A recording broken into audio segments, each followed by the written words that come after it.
Learn to be happy with what you have while you pursue what you want. Hey, how's it going? Thanks for joining me for another episode of Bitcoin and Coffee. I'll be your host, Eugene Forrest. So what do we got going on today with these crazy cryptocurrency markets? Well, first, we're very fortunate, and we happen to have Samantha joining us again today. Good morning, everybody. So go ahead, pile up in the chat. Let us know what you got going on and what you want to talk about, and we'll get towards that after I cover a little bit of the market here. I mean, it still looks like we're in some form of indecision in the market. Like I said, I got this boiling feeling to the situation, but I mean, we still got Bitcoin down a little bit, down 0.5%. I mean, considering the volatilities that we see in Bitcoin, it's crazy that it's been staying so flatlined lately. You know, it seems like either we're jumping up or down a little bit, and then we hang out there for a couple of days. So we got Bitcoin coming in at $6,076, down 0.5%. Like I said, we got Ethereum getting closer to that $400 mark. But they're up a little bit at the moment. They're up 0.12%, coming in at $434. Let me see. I got Ripple at 45.6 cents, and that's down 1.2%. Ouch, that's hurting a little bit. Getting down there. Let me see. Bitcoin Cash at 697, so below that $700 mark. That's down 1.2% as well. We got EOS coming in at $7.74, and that's up a little bit. That's 0.8% up. We got Litecoin at $78.28. That's down 0.5%. Not too big of a deal there. And let me see. We got Stellar and Cardano coming in at 18.8 cents for Stellar. And Cardano is 12.4 cents. Looks like we're up 1.6% on Stellar and down 1.5% on Cardano. Let's see how I'm doing on my Steam and Steam-backed dollars. And not so great. Steam is $1.25. I mean, I don't know. I remember the days when it was 19 cents. Remember that, Samantha? When I was looking at it and we were calling it a scam because that's kind of what everybody else was saying. So we just led in to believe what everybody else was going with in the market. Yeah. So, I mean, I guess $1.25 really isn't that bad. You know, the fact that the community is able to reward me in any sort of way for, you know, because I would do this for free, but the fact that I get a little something for it, big plus. So thank you guys out there in the Steam community. And the Steam-backed dollars coming in at $1.10. Don't really know what that's about with the deflation and inflation of the altcoin market. We were kind of using it as some sort of a metric, but it looks like we're going back up the other way now, and that's a 3.1% gain. That's a little better than the rest. I think I seen Mithra was up like 21% today. I don't know what that was about, but makes me a little happy because I'm still working that lit app. I'm not getting as many photos on there as you can or you should every day, but you know, every time I come across something cool, I'm still posting a little bit of photos on it. So if you want to see if you want to see what I got going around here, go ahead, check that out. You can find me under Eugene Forrest. Samantha's even on there, but you ain't used it in a while, have you? No, I haven't. I gave up on that. I'm not a social media kind of person. I did it for a while. I mean, It was like a month, but I think I have like one mithril or something. So we got anything going on in the chat today, Samantha? Or am I kind of hanging out here ranting by myself on the internet as I tend to do at times? We have the Rickest Rick. Hey, buddy, how's it going? I know I was on there chatting with you earlier. I went ahead and threw your link up down below. So everybody go ahead and check out that. That's the Rickiest Rick here in the chat. So, I mean, we got a small knit community here. We all know each other or try to talk to each other or, you know, help each other in situations where you got questions down below in the comments. So, you know, maybe pop over, check out his page. He has some cool shirts that he's like changing and adding more to all the time. We have JT Irby. Hey, buddy. Nice to see you making it out here again. Joining me for a cup of coffee. We have Bitcoin Crypto News Education saying good morning. Nice to see you making it out here, my friend. We have Cornelius. Hey, Cornelius. He's saying the chicken is calling me. Respect to the chicken. Yes, I know. Our chickens are loud this morning. Well, so let me see. What do we got going on with the news today? Well, we're looking at Huobi, Huobi. They're pulling out of Japan. You know how Japan is, you know, one of those countries that's pro cryptocurrency, but they got all the regulations on the exchanges. Well, they went ahead and they sent out an email telling, you know, the customers of Japan that they had till July 2nd to go ahead and withdraw their funds. Let's see what I got here. I got the, they're not going to be going ahead and participating with the fund settlement law. I don't know exactly what that is. I don't live in Japan, but it's kind of a bigger news piece because, you know, exchanges are big news around here in the cryptocurrency space. They got a lot of power behind them. They're holding a lot of the cryptocurrencies. So, you know, when they're pulling out of Japan, I mean, I guess it leaves an opportunity for somebody else that's willing to follow the regulations to get in there and pick up all of that. But who knows what's going to be happening with all of that. All right, so next up, I got that the Kick app, they got 100 beta testers now, and they're going to be trying out that Kin token. They ran a $100 million ICO. They're saying that it has a nice seamless use where you don't have to understand anything at all about blockchain or how to send a transaction. They're saying that you're going to be able to earn Kin tokens on there through micro tasks, you know, like surveys and watching ads and things like that. They kind of went, and the token was weird because they went and ran it a little bit on Ethereum, and they ran it on Stellar Lumas because they thought they were going to slow down Ethereum like CryptoKitties did, but then they didn't have the volume or what they wanted on Stellar Lumas. So they went ahead and now they just forked Stellar Lumas and they're running on their own. They're saying that they can do something like 20 transactions per second. Not a bad start. I mean, as always, scaling is going to be a debate for most altcoins and cryptocurrencies. Everybody has a nice plan, but, you know, when it comes down to implementing them and whether or not they work, that's can always be another story. How do I feel about all this? I mean, I used to use the Kick app quite a bit. Yeah, so did I. Yeah, I don't use it that much anymore, so I don't know if that app all on its own is dying out a bit or what that is, or if it just was a phase.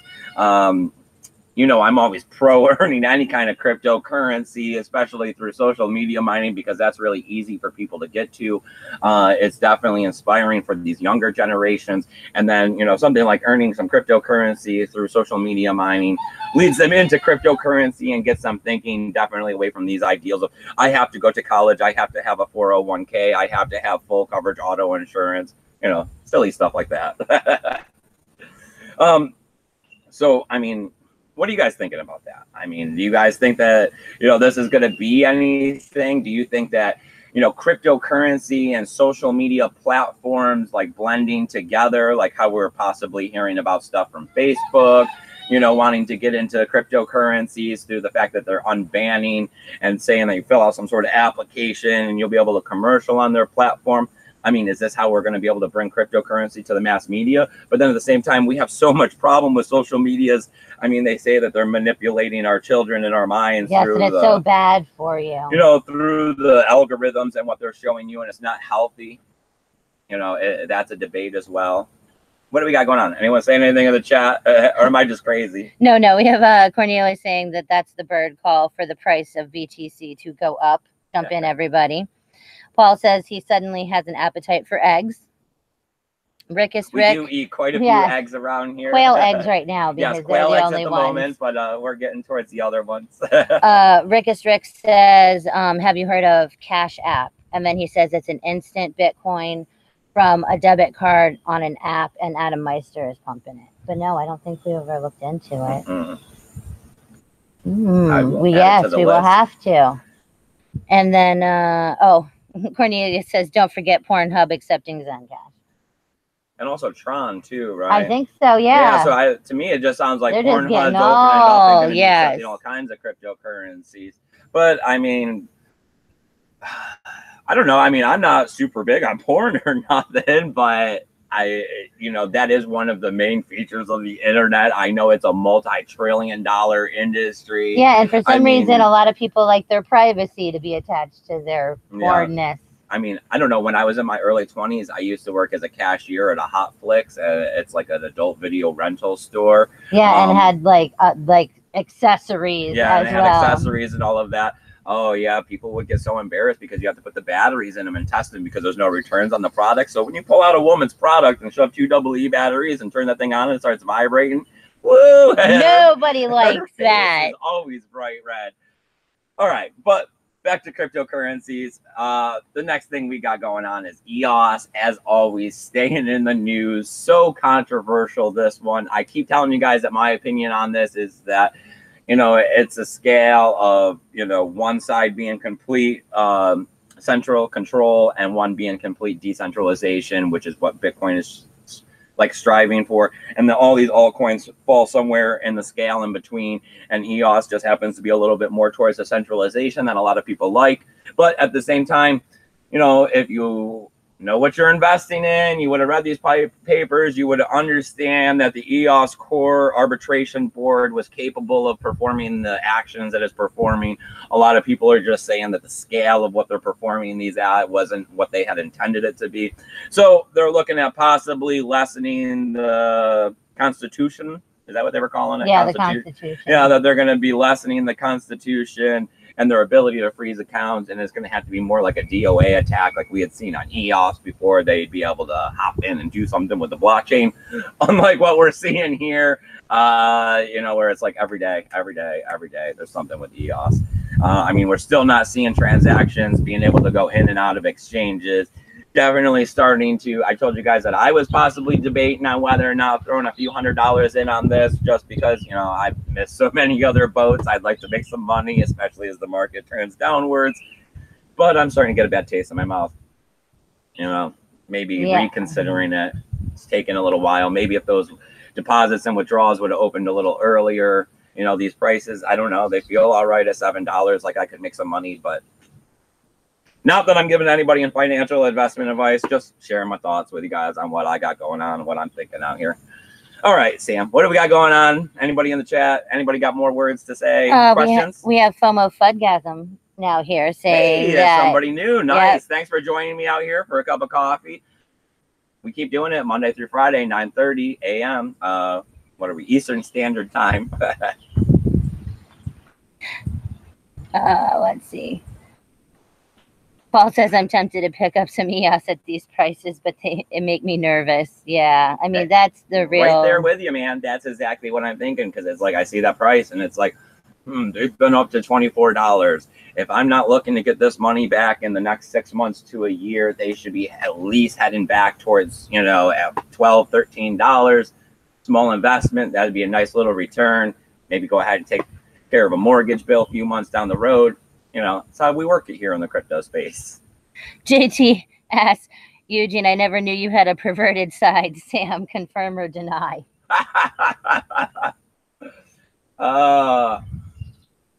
Eugene is fun. He's a fun person. I've had my wild times. Let's just say I mellowed out at 30, okay? I've made my way around the Orlando clubs.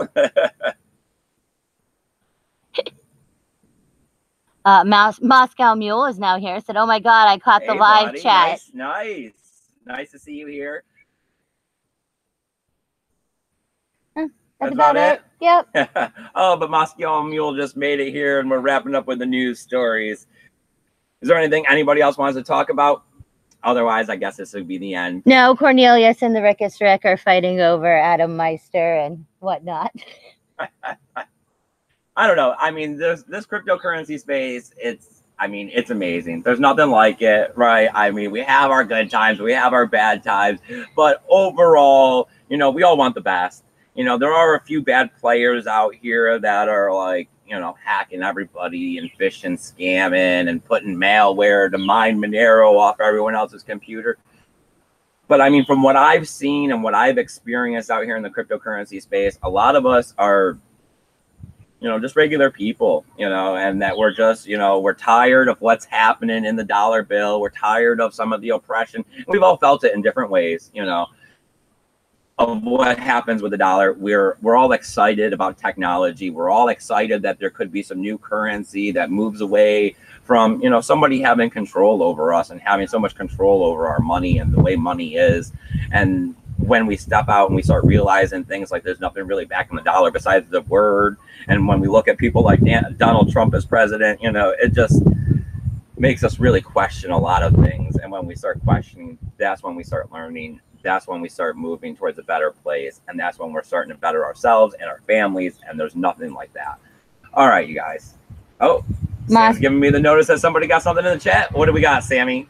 Moscow Mule asks thoughts on over-the-counter trading. You know, I was thinking about that one quite a bit. The way that, you know, we determine the price by us having to buy and sell it. So how come it's not, how come as lower people who aren't buying, you know, hundreds of Bitcoins or thousands of Bitcoins, how come we determine the price? How come the over the counter, they just set the price based on what we think? I think they should also be forced to trade on the markets like us. They say that they can sway, that they could sway the markets a lot, but I think it would only be at first, just like Bitcoin. I mean, just like Bitcoin always does, it overcomes these adversities once it's, you know, felt the effects of, you know, these attacks or whatever you'd like to call them. But I mean, if we started trading a few thousand Bitcoin, eventually people would jump in and hodl it. Maybe the price would come crashing down real low, but then, you know, the hodlers would lock up what we got. The liquidity would get low. People wouldn't be able to get it, so that these big investors that want to get thousands would have to also start pumping the price back the other way. So we could see some massive volatility for a little while, but I think ultimately forcing everyone to buy on the open market where the price is seen and exchanged and you know, change through the buying and selling would ultimately be better for everyone.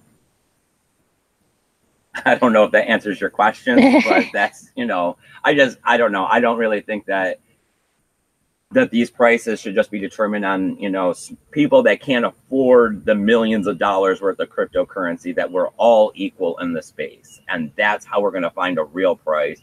Just like how people say that, you know, when we look at CoinMarketCap, you know, everybody goes there and they, you know, they try to refer you to these other sites that will take other coins and other exchanges into the cap, you know, and then how they say that a market cap can be manipulated, because if you just sell 200 tokens at $1 and they got 1,000 million tokens and they have $1,000 million as a market cap. These things are never going to come out to a full, like, you're never actually going to know how much money is in the cryptocurrency space until it becomes hindsight. And that's, you know, that's because this is such emerging technology. 10 years ago, people never heard of cryptocurrency. Yeah. You know, 2 years ago, this stuff wasn't over $100 billion in a market cap in the whole space. We have FOMO Fudgasm asking your thoughts on Ripple.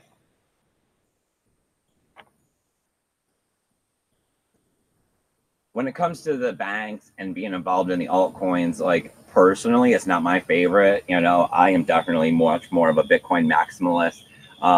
You know, but a lot of people are making money off Ripple. I believe that the banks do have their space in here. And, you know, unlike a lot of other people who are real hardcore this way or that way, I believe that all altcoins have a purpose. I believe and want all of them to work. And I think that Ripple is just trying to find some sort of grounds between the banks and the people and trying to, you know, figure it all out. I know that, you know, sending a Western Union, you know, I know they tried to pair up with them, and I know it didn't work out well. But if they did accept it, it would be a lot less. I know that sending a Western Union is like $12. Well, sending it through Ripple would cost cents. So these pairs need to be made, and they're not all going to be in Bitcoin. Not everybody wants Bitcoin. You know, people are diverse, and our currencies are going to be diverse. Yeah, we need to look into the Cash App, because Paul says just got a Cash App card and put some Bitcoin on it. Think I'll buy a pizza with it. That would be cool. I mean, we do Coinbase and Shift and a few of the other like cards, and so why not? Spread it around so you don't got too much Bitcoin being cashed out in one location, especially when you're paying bills with it. You gotta do what you can to keep the, you know, the IRS off your back. You keep things under, you know, $5,000 here and there. It's a little harder to be in. All right, so we're not talking about none of this. You guys have a great day. I got all kinds of links, affiliation codes, tools. I mean, if you need anything, please email me. You know, my help desk service is open to everybody. It doesn't cost you a single thing. I think that's the best service I can provide to you guys. It's the best service I can provide to cryptocurrency. It's the main reason I'm out here, besides the fact that, you know, I wanted to reach out and be able to be in touch with this cryptocurrency community, because I love it. I love you guys. This is amazing out here. All right. As always, come on over to Steam, upvote my post, comment down below. I'll be giving you a few cents. It's the best I can do. It's a great way to help each other out. You give to me, I'll give to you. As always, though, remember to keep your Bitcoin safe. Bye, guys.